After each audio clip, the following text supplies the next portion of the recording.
What's up, everyone? Welcome to the Early Edge. We are brought to you by BetMGM. Make it legendary. We've got a great show for you today. We've got a great cast, and we've got all you in the chat. Cleveland Clown, Rick Funcannon, Brad Morris, Ray Brown is in here. Mark Thomas, Joe Everett, Patrick Hillier is also in here. Let's see how we did on the recap screen. Yesterday's recap was 4-1. Today's 5-2. Good job, Buckets. Goes 2 out of 3. Larry hits his Western Carolina play very easily. Mikey B has a void play, and he has a loss, but I feel like we have to talk about that Bulls game a little bit on the show today. And the SportsLine picks go 2-0. You absolutely love to see that. All right, ladies and gentlemen, let's bring in the stars of the show here on a Thursday. Now, we don't have Thursday night football tonight, but Mike McClure, we do have golf. We do have college basketball to talk about with Zack Cimini. We've got NBA with Mikey B, Tom Casale with some college football, and I'll be talking some PGA and NFL as well. But first, we've got John Harbaugh as a New York Giants head football coach. And Mikey B, I know you're a Giants fan. Talk to me. Yes, Sia, thank you for this opportunity to discuss one of the best head coach hires in New York football Giants history. It has been an embarrassment to be a Giants fan since Tom Coughlin left. It is great to be a Giants fan again. I had to bust out the Super Bowl hats today. They're not in the best of shape. So wore them heavily, and they're very old, which is disgusting that it's been this long since the New York football Giants have been a respectable franchise. They finally are again. I'm so excited to see it. Tom, you're usually pretty straightforward with your takes here, and you're usually like pretty blunt. Like, does this move the needle for you if you were a Giants fan? Well, I'm not a Giants fan. I'm a Cowboys fan living in upstate New York. So you can imagine how my morning has been going on the text chain here. There's nothing worse than when Giant and Yankee fans are happy. And they're happy this morning. So, no, I mean, yeah, listen, the Giants, I didn't think Dayball was a bad hire. At the time, and they never found his quarterback, and it just never came. But they've just been hiring guys that you're taking a chance on. Harbaugh gives them some stability. You know what you're getting. You got a young quarterback there. You got a defense that should be pretty good next year. So I mean, it's a really good hire for the Giants. There's a couple things going on in the chat here. First of all, I think it's Jay Game says he's up 2,300 this month, and he says, thank you, SportsLine. That's really cool to hear. John says NBA betting has been very difficult lately. And I got to cover this real quick before we get to picks. Mike, we were talking pre-show.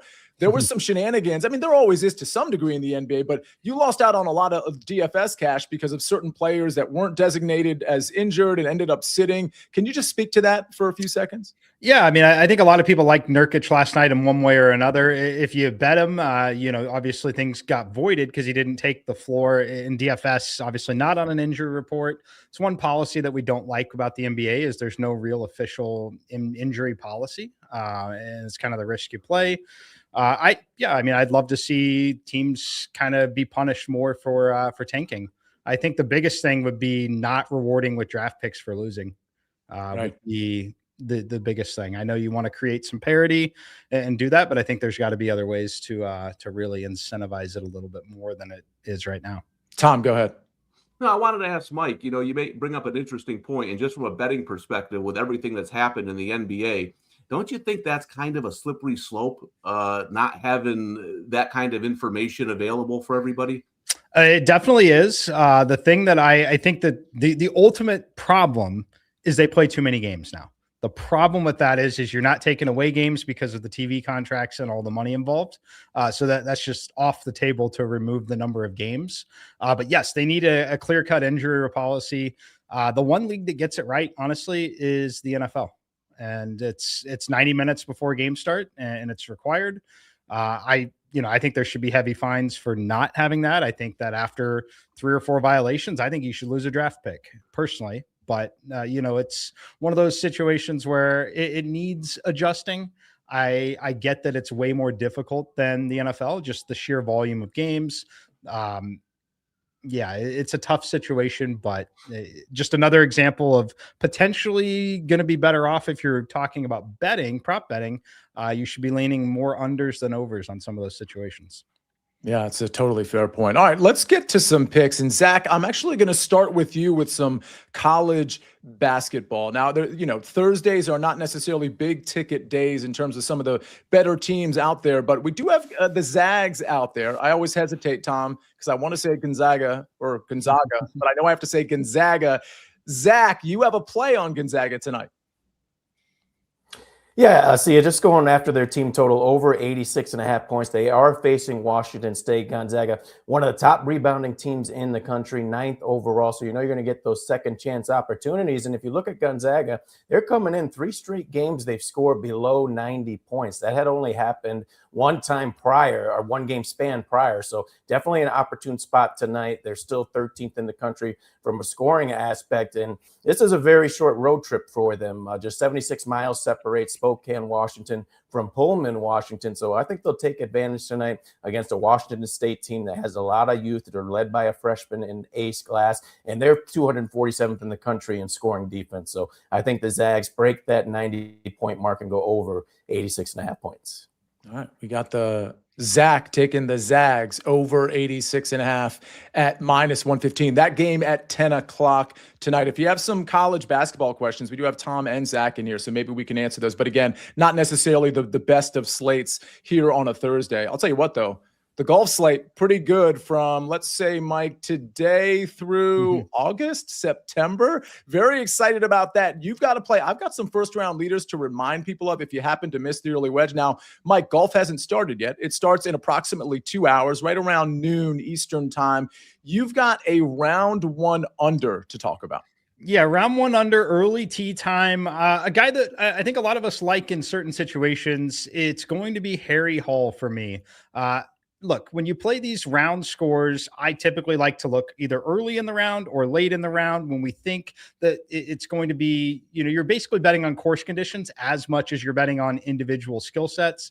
I think the course is going to play just a little bit easier here. This is a baseline round of 3 under, currently coming in at +110. I would make the price point -115 on a 3 under round for Harry Hall. I like the fit. Now, this course is interesting because it's not particularly long. Any player is really long enough off the tee to get around this course. You've got to be able to putt and potentially go low when the weather conditions are ideal. And I think the weather conditions are certainly more favorable in the early tee times, which is what we have here with Harry Hall. But when I look at him in this overall setup at this event, what I like is, first of all, number 1 in terms of strokes gained putting in this field, very good at avoiding bogeys, certainly something you have to do if we're talking about a scoring fest like I think we get.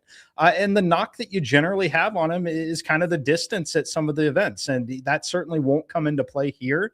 I personally, again, think this should be closer to -115. You're catching +110 currently, down to even money in a few other spots. But this is one that you will want to lock in and then continue to monitor it, because these numbers will adjust based on how hard or easy the course is playing for other players.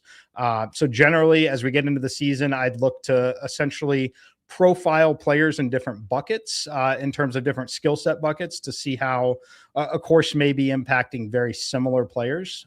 But I like an under early here, looking for 3 under or better out of Harry Hall in round 1.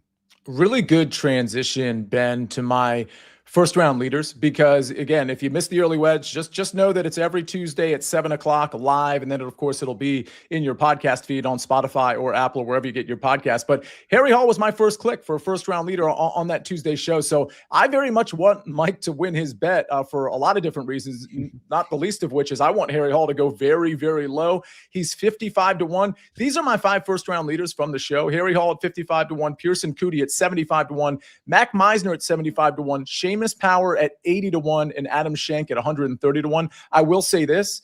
If you wanted to exclude somebody because 5 is too many for you, Mac Meisner goes out in the afternoon, whereas the other 4 go out in the morning. And just like Mike said, conditions probably better, especially from a wind standpoint, and just the course being soft and receptive in the morning. So if you wanted to take somebody out, Mac Meisner. If you wanted like my favorite 2, I would probably say Harry Hall and probably Seamus Power at 55 and 80-1. But I sprinkled all 5 of these as my first round leaders. There's a lot of questions about college basketball futures in the chat and some PGA matchups. We're definitely going to get to those, but I also want to tell you, before we get to those and NBA picks and so much more, I've got an NFL pick. BetMGM players will receive an any sport odds boost. To use the token, add a wager made up of bets from any sport to your bet slip and activate the token. If you win your wager that was made with the token, you will receive extra winnings and unrestricted bonus dollars courtesy of BetMGM. We got a SportsLine pick. It's Santi Aldama, under 18.5 points and assists, minus 122. That one from Prop Bet Guy, who you all know at this point is super sharp over at SportsLine. Before we get to more picks, can I just remind everybody, we have almost 1,000 people in the Splash Sports contest. That contest goes the entire playoffs. So do not forget to put your picks in. You don't have to re-register for the contest. You're already in it. I just don't want you to forget to put your picks in. So again, the Splash Sports contest over at splashsports.com/early edge. Go ahead and make sure you put your divisional round picks in there so you can be eligible for those big winnings at the end. We can't let Buckets win. He's like almost first place, everybody. We cannot let Buckets win as a brand. Get your picks in and beat Buckets. Ladies and gentlemen, we got more picks to get to right after this message from our partners. When you need your sports news all the time, we've got breaking news to bring to you. CBS Sports HQ gives you a snapshot of all the sports that matter to you. When you need your sports in a snap, find it on CBS Sports HQ, streaming free anywhere you are. We're back on the Early Edge, brought to you by BetMGM. Before we get to some more of our official picks, Mike, you have some follow-up on golf. Yeah, just wanted to remind everyone on your first-round leaders, which we know Sia's had a knack for hitting those relatively consistently, over a pretty extended period of time, multiple years. It's impossible in PGA golf to cash a first-round leader without going under on the player's individual round score. So one way that I would look at everything that Sia is backing there is he's essentially telling you, if you're looking for alternative ways to play it and not as much, wanting to sprinkle on some of those, look at their individual round scores. Almost everyone on that list will be a maximum of 3 under, and an average of 2 under is what's needed to cash a ticket that's going to be very near even money almost every single time. So always consider that as a way to also essentially bankroll those long shots you're taking. You can basically look at backing those players on their individual round markets, and you will absolutely be paying for all the losses that you will have on the sprinkles when you do not come in. Yeah, that's totally fair. I appreciate you bringing that up. Mikey B, let's go back to the NBA. I don't know if you have any grievances to air, because I know with Buzelis, like that was some funny business there. I feel like you probably had a good play there. Nonetheless, you got 2 new plays today. I'll air the grievance quick just because you brought it up. The fact that I don't care that the Bulls won the game last night. It took a shot with 4 seconds left to beat a Jazz team that sat out 2 of their 5 starters, including their best player, Larry Markkinen. But Isaac Okoro and Patrick Williams played more minutes than Buzelis last night. I don't care if Buzelis misses 10,000 defensive assignments. He has to play 30 minutes against one of the worst defensive teams in the league. How is he going to get any better? But I digress, because the Giants got John Harbaugh, and I'm not going to be mad today. So our first pick is Derek White over 9.5 rebounds and assists. Got this at minus 128 on BetMGM. He has averaged 5.1 rebounds and 5.5 assists over his last 13 games. During that span, he combined for at least 10 rebounds and assists 8 times. 3 other games he just missed with 9 combined. Great matchup here against the Heat. They played at the fastest pace in the league. That has contributed to them allowing the second most rebounds per game and ranking 18th in assists allowed per game. Last time he faced the Heat, 5 rebounds, 6 assists. I think he has similar success in this rematch. And then we're going to go Hawks Trailblazers. We're going to do Nickeil Alexander-Walker over 20.5 points at minus 118. No Kristaps Porzingis, no Zachary Risachet tonight for the Hawks. That's big because they've each missed the last 3 games, and in each of those games, Alexander-Walker scored at least 22 points. The last 6 games without Porzingis, Alexander-Walker has averaged 26.3 points. Both the Hawks and the Trailblazers are in the top 8 in the league in pace of play. So between the up-tempo pace here and the shorthanded Hawks, I think Alexander-Walker goes over 20.5 points. We got a couple more football picks to get to, but I do want to get to the college basketball futures question. And Tom, Zach, and Mike, I'm probably going to go around the horn. Just real quick, Mike and Tom, I know we were on CBS Sports Network yesterday, and we actually had this question about teams we're eyeing from a future standpoint. Tom, I'm going to let you go first. What are a couple of teams you're eyeing from just a value standpoint and odds standpoint? Yeah, I was actually going to bring one to the show because Mike made a great point yesterday when we were talking about this, about Michigan and Arizona starting the season off so fast. and it's created value in the futures market. So after the show, I went and looked, and he's right. If you're going to bet a futures, I think now is the best time, because you look at Michigan and Arizona's schedule, they're going to start getting tougher games. And in all honesty, I think, like Mike said, Michigan being plus 450 to win it all and Duke being 12-1 is a joke. That pricing is way off. And a month ago, I took Houston at 16-1. Now, they might not win it, but you're talking about a potential 1 seed at 16-1. That's the way I'm looking at betting futures. And you look right now at Purdue, Iowa State, Duke, that little pocket right there, UConn at 10-1 or better. I would say right now for me, give me Duke at 12-1. I don't think you're ever going to get better odds on Duke than that. Zach, what are your thoughts here on a future or a team you're eyeing at this point in the season? I used to be one that would take futures now in college basketball. That's shifted with the NIL era. I think if you're not taking a preseason future, then you want to wait till before the conference tournament, because the value sucked out on these top teams. These teams, you already know going in who's going to be the top team. So you look at the value, to me, it's very low right now. It's like anytime touchdowns in the NFL or even home run props in MLB. They're very low. Wait until before the conference tournaments when you know a team is fully healthy. They're going to be a 1 seed, 2 seed, whatever that may be, and then take your shot then. Mike, we got a lot of comments about Duke, Houston from Big Cheesy. What are a couple of teams you have your eye on? Yeah, I like Iowa State, Purdue, and Duke on this list right now. Currently, UConn's obviously got the pedigree; they'll be there. It's really just the source of some of the value, in my opinion, is becoming, as Tom mentioned, and we talked about yesterday on CBS Sports Network, Michigan and Arizona. While they are fantastic teams, they're great teams. The separation between the rest of these, like I would essentially have them all in that at most plus 900 range. A lot of those teams plus 900 to plus 1700. When you talk about Michigan right now, if we go to the end of the season when we get there, if we were to put Michigan and Duke matched up in a neutral site tournament game, the spread in that game is going to be 2.5, like at best. And it's a 1 possession game either way. Too much of a coin flip to be backing Michigan and Arizona for me right now. If you want to back them, I would personally wait. We talk about it all the time. You get to the tournament, money line rollover parlay, you're going to get very close and very likely exceed that number, because as they run into those top teams, they're going to be at best minus 160s to minus 170s on those money lines. Yeah, certainly okay. Just like Zach said as well, certainly okay to wait on some of these as well. Maybe you get a better situation closer to tourney time, which I can't wait for. I mean, it's funny because it always kind of sneaks up on us. NFL season ends, the Super Bowl ends, and then all of a sudden it's like, oh my gosh, we're in crunch time to like have these bubble teams, make March Madness, and we see all the prognostications. It's going to be really fun over the next few months as baseball gets started too. I've got a football pick, and then Tom, we're going to get to your college football pick, and then we've got a lot of questions to answer.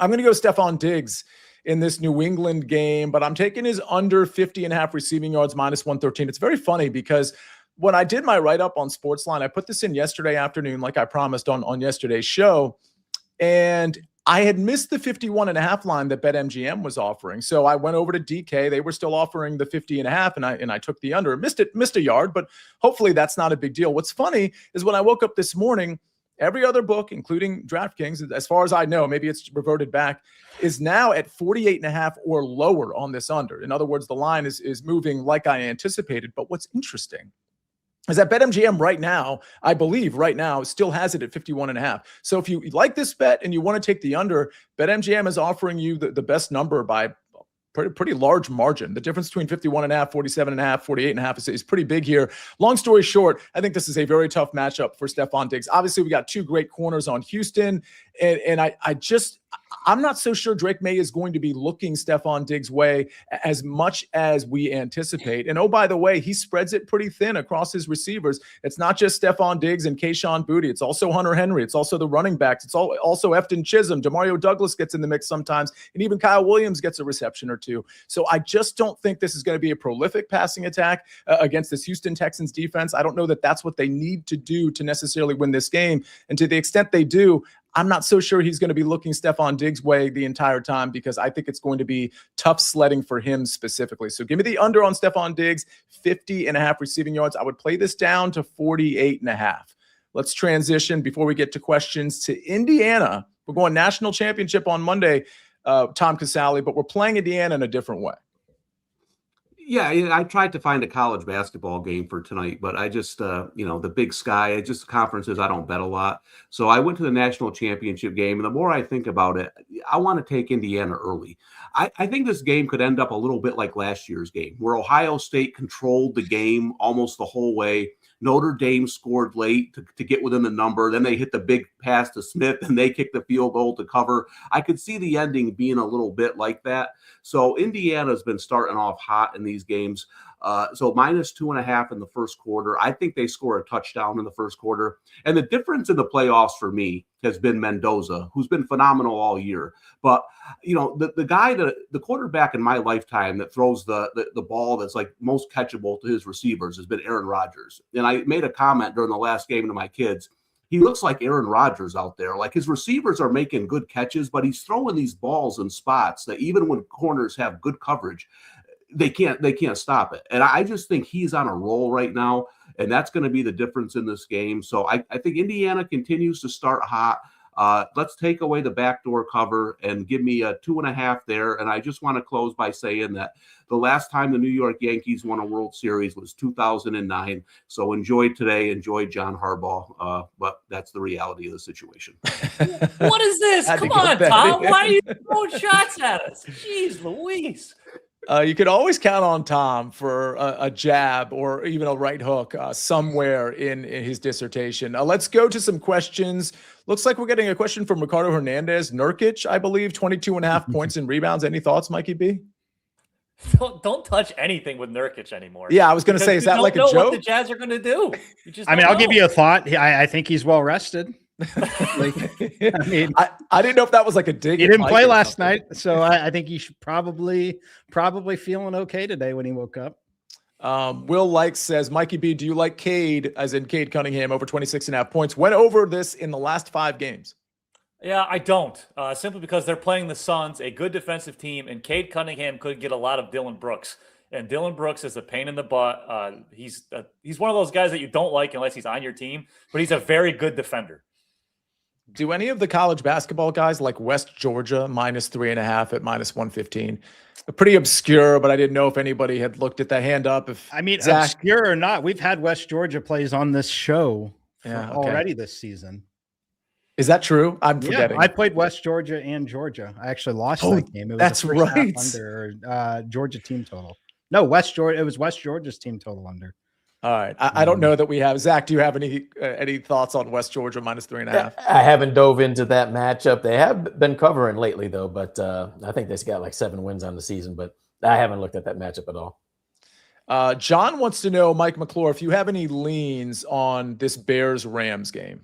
Yeah, we talked about it a lot throughout the week. I was wanting to get under early. Would still go under in the first half. It's now 24.5 -125. Started at 26.5. I do believe it closes 23.5. So if you still want to play, 24 is without a doubt the most key number in the first half of the NFL. Just very difficult conditions in the cold there in Chicago. So I'm not going to pick a side in the game. I think that the Bears are very, very lucky to be there. But they've been incredible in those fourth quarter comebacks. So for me, it would be a first half under if I had to play anything. Go ahead, Zach. Yeah, I said this on HQ yesterday. DeAndre Swift, the running back of the Chicago Bears, over 14.5 receiving yards. His most career receiving yards, 96 yards with the Lions. And then last year, 72 yards against the Rams. Those were both his second and highest games out of the backfield in the NFL. Yeah, I do want to remind everybody, too, if you want more opinions on that game and all the divisional round games, it's in your the NFL show, which is on the SportsLine YouTube channel if you just want to watch it. It's also in your podcast feed. So, we have some college football clips and analysis in your podcast feed as well, but also on SportsLine. We did those shows on CBS Sports Network, but the good news is when we do them, they're usually turned into a podcast. So that NFL show, for example, it's got Larry, it's got Will Brinson, RJ White, and Claudia Bellafato. So you can go ahead and listen to that for more opinions from the SportsLine experts. Mikey B. Franz is back. His PRA is at 22.5. Should we take the over, or will his minutes be limited? I would not be surprised if his minutes are limited. However, this is a big game. This is an afternoon game here. This is in Berlin. That is where the Wagner brothers are from. So this is a big game for him. He's certainly going to want to play as much as he can. I would lean over, but it's risky. It's risky. That's a really good look, though. I mean, I'm sure the bookmakers are, maybe inflating it a touch just because of that narrative. But well, it's Franz's first game back from injury. He's been out for over a month, so normally these lines would be much higher. Yeah. But because he's been out for so long, there is a very real possibility that his minutes are limited. But still, I mean, his points line, I believe, is at 15.5. If he plays between 25 and 30 minutes, I still think he could hit that if he's got a very high usage rate playing in Berlin. Mikey B, do you like Cedric Coward for a double-double today in Berlin? Plus 630 on DK, says plus 550 on FanDuel. We're approaching Kevin Malone territory here with those odds. I probably would not play that. Coward's not exactly a guy that rack up a lot of double-doubles, hence those odds.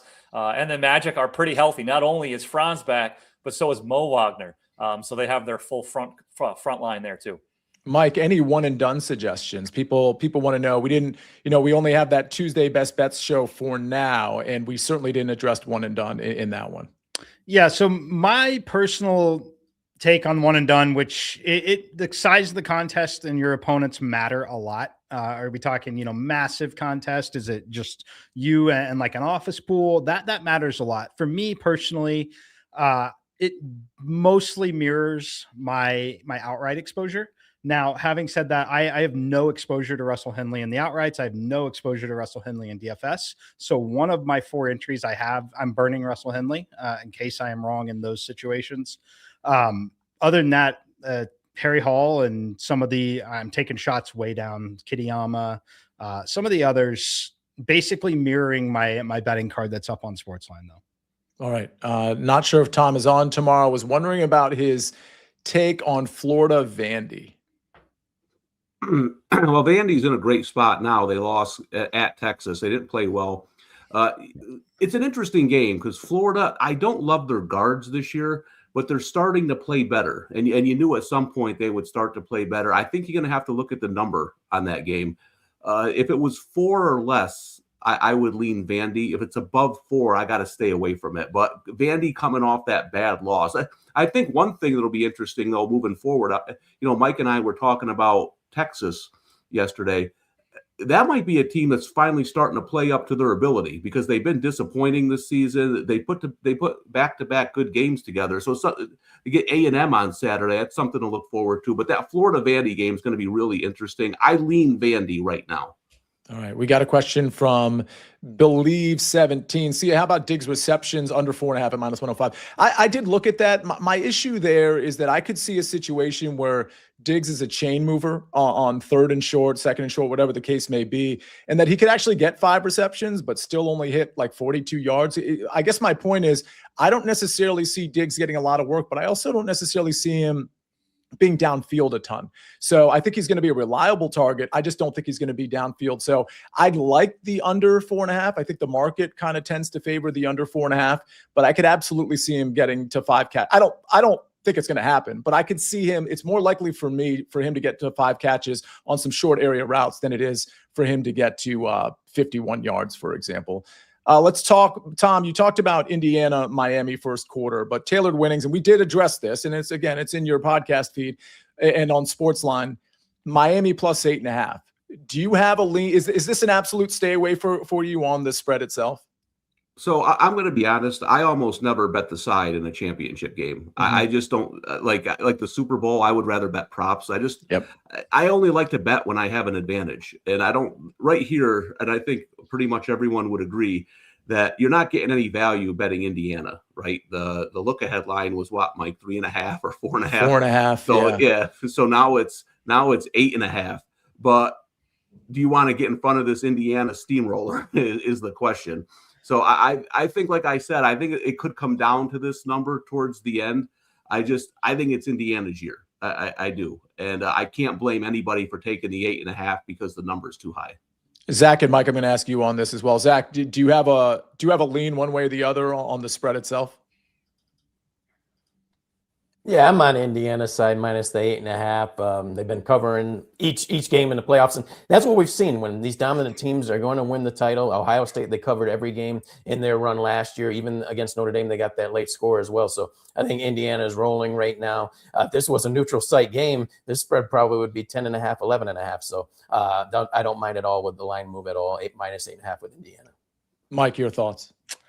Yeah, I think the spread is, it's inflated a lot. We basically were 3.5 before they blew out Oregon, 4.5, if you want to call it that, but certainly have moved through, through the key number of 6 and 7, 7.5, through the key number of 8. It's just been a big reaction to that. Having said that, if Indiana wins the game, I think Cignetti and company are extremely likely to attempt to run it up. I don't think that, even Mendoza going to the NFL and all that, if there's a blowout scenario, I think they keep the foot on the pedal the entire way and make the biggest statement possible. So I think that there is a strong desire in the Indiana locker room to cover the spread, personally. So having said that, my preferred way to back Miami, which I'm relatively pro Miami in this game, is team total over 18.5. They're not winning this game without 20 points, period. I just don't see it. And I don't know that Indiana's defense is good enough to necessarily limit them completely throughout the entire game. So for me, there are many scenarios where Miami reaches 19 to 20 points and still frankly gets run out of the building, right? Mm-hmm. I think that that's extremely possible. So my preferred way to back Miami would be team total over 18.5. Tom, go ahead. Yeah, real quick, something Mike said, this doesn't happen as much today like it used to in the old days.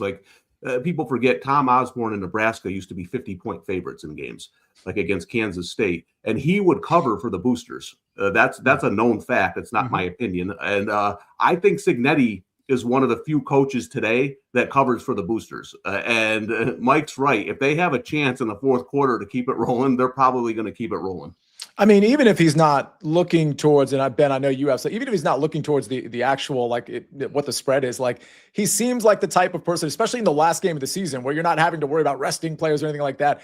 The idea of him making furthering a statement of how good this team is by keeping his players on the field and going full force in the second half seems like a no-brainer to me. I do think he's going to do that if that situation arises. Ben, go ahead. Yeah, so I was looking around BetMGM for some, because I'm a little torn on the spread as well for this game, but I found one that I think I may like, and I know Mike likes the team total over for Miami, and Tom likes the first quarter for Indiana. Both teams to score 3 or more points in the first quarter is plus 130. So I don't know what the crew thinks of that, but I kind of like that at plus money for both teams to at least get a field goal in that first quarter. Mike? Yeah, I don't hate it. I definitely don't hate it. The question that I would have is, does Miami settle for the field goal or do they go for it on fourth down is my only concern. Yeah, valid. I think that's fair. Ben, I trust you might have some more takes later on in the week, but not that they have to be official plays, but these are your teams, Chicago and of course Indiana. So I mean, how are you feeling going into the weekend? Is this like a nervous feeling, house money feeling? What's going on? I think it's more of a house money feeling. Last week was the nervous weekend. This weekend is more like, this is crazy that we're here. I think especially for the Bears, you beat the Packers at home in a playoff game. That's kind of all you really can wish for a season like this, especially with the expectation being maybe we can make the playoffs at the start of the season. So I'm very happy with the Bears. Indiana, and I've said this before, I'm nervous at how not nervous I am for this game, for them to win, because especially with the history of Indiana football, quite literally fumbling things away and missing field goals and just playing terribly in situations like this. So I don't know why I'm not so nervous. I think Indiana should win. I'm pretty confident about that. But Miami has looked like the Miami that people expected at the beginning of the season, with the amazing defense, the great run game, which is one of Indiana's very few defensive weaknesses, is they have trouble stopping a good run game sometimes. So I think Indiana should win. I don't know if I can lay the 8.5, but maybe I'll get there by Monday. That's why I'm trying to kind of find some of these smaller first quarter bets, first half bets for a game like that, because 8.5 is a lot of points, and Indiana loves running up the score, but Miami's going to be one of their toughest opponents this season. Certainly. Go ahead, Mike.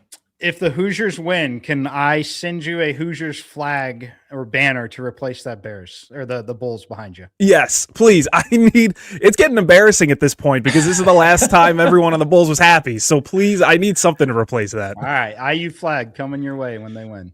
Beautiful. Thank you. Mikey B feels like that's a cheap shot directed at him, not just Ben. Ben should parlay Indiana to win with Bulls to make the play-in tournament. That way you take the spread out of it because you know the Bulls are going to make the play-in tournament. See if you can do that somewhere. Then you can hang that banner, play-in tournament for the 50th consecutive season, even though it hasn't been in existence for that long. You can hang that banner. Bulls versus Heat, 4th year in a row. Yeah. They played 3 games in a row coming up because of that rescheduled condensation in the court. First time in NBA history that 2 teams will play each other 3 times in a row during the regular season. It's meant to be. It's crazy. Wow. All right. Well, ladies and gentlemen, a couple of scheduling things I want to mention. First of all, don't forget to put your bets in, or excuse me, your picks in for that Splash Sports contest. Again, you took the time to register for it. Make sure you put your picks in for the divisional round. And again, star your favorite pick. That'll be worth 2 points over there on Splash Sports. Taj says, hey, Sia, ladder DJ Moore receiving yards. I actually think that's really, really interesting because Caleb Williams seems to toggle back and forth between Luther Burden. Let's take Colston Loveland out of it. Between Luther Burden or DJ Moore being his favorite target. It's usually, again, taking Colston Loveland out of it, it's usually Luther Burden as of late. But I bring that up for the following reason. 2 reasons, actually. One, I almost submitted on SportsLine Luther Burden over 2.5 receptions at minus 138 a couple of nights ago. But now that's minus 150 or juicier than that. So I'm not doing that. But I also want to mention that the Fantasy Football Today DFS show, which is usually Thursday at 11 o'clock with me, Mike, and Meg, is going to be tomorrow at 11 o'clock on the Fantasy Football Today YouTube channel. That's when we're going to have FFT DFS. And we're going to be talking about that Bears game a lot. We're going to be talking about DJ Moore, comparing him to Luther Burden, props, you name it. But it's very much DFS intensive. We're going to be talking about all those divisional round games. So buckle up for that tomorrow at 11 o'clock. I think we can get to the recap screen. Forgive me if I missed some of you. You guys were so active today in the chat, so please forgive me if I missed some of your questions. I think we got to a lot of the questions or comments or picks. Let's see. Joe Everett says Luther Burden got read the riot act in the last game, not playing him for anything after running all the wrong routes. Interesting take there, Joe. You might be right. I've got Stephon Diggs under 50.5 receiving yards, minus 113 in that divisional round. And today I've got Nico Echeverria plus 105 over Davis Riley and Joe Highsmith. I think that has moved to like minus 105, minus 110 in most places. I guess I'm still okay with it there. That one doesn't go off until 5 o'clock this afternoon. Harry Hall, round 1, under 67.5 at plus 110. That is Mike's first round play. We've got Derek White over 9.5 rebounds and assists, minus 128 from Mikey B. And Nikhil Alexander-Walker over 20.5 points, minus 118. Then we go to the Zags. The Zags team total over 86.5 at minus 115 from Zack Cimini. And then we go Indiana first quarter on Monday, minus 2.5, minus 120 from Tom Casale. We got a SportsLine pick as well. It's Santi Aldama under 18.5 points and assists, minus 122. That one from Prop Bet Guy. And then if we want to show our first round leaders, my first round leaders, Harry Hall, Cootie, Mac Meisner, Seamus Power, Adam Schenk. Again, Meisner going out in the afternoon if you want to exclude him. I did put a few bucks on that, though. So just FYI, I bet all of these Sony Open first round leaders. Great show, says Scott Edwards. Really appreciate that. That's mostly thanks to you. Very much appreciate it. Is there a big college basketball scandal, Mike? Did I miss something? There is, yes. Big basketball scandal came out today. 20 have been arrested, 39 players mentioned in it. 17 different Division I college basketball teams. 17 different. Oh, wow. 17 different teams. Yeah, it's a big one. We'll be talking about it. You'll be hearing about it on the news for some time to come, I'm sure. Wow. Okay. Well, I guess the good news is I just want to say that Kent State's involved. And last year I bet a Kent State game and lost by a point. It's the only game I ever bet I thought was fixed. They shot 48% from the foul line. You can't shoot 48. I'm sorry. You can't shoot 20 free throws and go. So it's funny that they're on the list. I'm sure that game wasn't fixed, but I'm just saying it was when I lost like 5 games in a row. And I'm like, that game had to be fixed. So but there's a St. John's is on the list. Georgetown's on the list. There's some big schools on the list. Wow. Yep. Well, Miami of Ohio. Anyone, a Mac Miller fan, Action Brunson. There's a line in one of those songs where he admits to doing that as well. That is very, very Actually, interesting. 2009. Yeah. All right. Well, stay tuned for that, and stay tuned for more Early Edge. Of course, we'll see you tomorrow for BPE Friday at 10 o'clock. Don't forget FFT DFS tomorrow at 11 o'clock. And we got the prop show on the SportsLine YouTube channel tomorrow at 3 o'clock. Have a great day, everybody. We rest our case.